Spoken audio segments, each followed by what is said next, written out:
Prezident İlham Əliyevin tapşırığına əsasən yaxın şərqdə müharibə vəziyyəti ilə bağlı Birləşmiş Ərəb Əmirliklərinin Əbu Dabi və Dubay şəhərlərində qalmış vətəndaşlarımızın Azərbaycana növbəti təxliyəsi həyata keçirilib.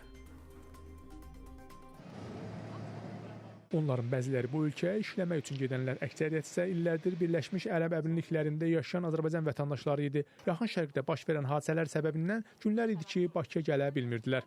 Hazırda Muskatdan gələn təxliyə reysi Heydər Əliyev adına beynəlxalq hava limanına eniş etdi.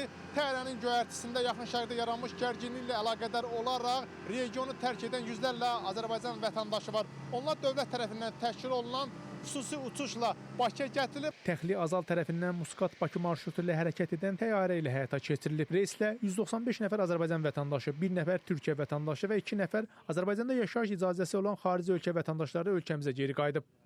Möhtərəm prezidentimizin göstərişi ilə təcili surətdə, yüksək səviyyədə, çox yüksək səviyyədə qayğımızı çəkib, gətirib bizi Bakıya çıxartdılar. Təxliyə olunan sərnişinlər bildirir ki, İranın Dubay istiqamətində həyata keçirdiyi hücumlar və bölgədə yaranmış təhlükəsizlik vəziyyəti səbəbilə Dubaydan Bakıya birbaşa uçuşlar da müvəqqəti dayandırılmışdı.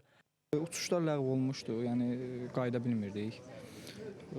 Düzdür, ayın belə deyim də, hardasa bir ikisinə, üçünə kimi biraz qorxulu məqamlar olurdu. Mən orada müəyyən müddətli işləyirəm. Evakuasiya planımız lazım idi. Çox sağ olsunlar ki, aidiyyatı qurumuna çox dəstək oldular. Məlumata görə, son bir neçə gün ərzində Birləşmiş Ərəb Əmirliklərindəki səfirliyimizin və Dubay şəhərindəki baş konsulluğumuzun müvafiq səyləri nəticəsində ölkəmizə geri qayıtmaq niyyətində olan vətəndaşlarımızın siyahı alınması həyata keçirilib.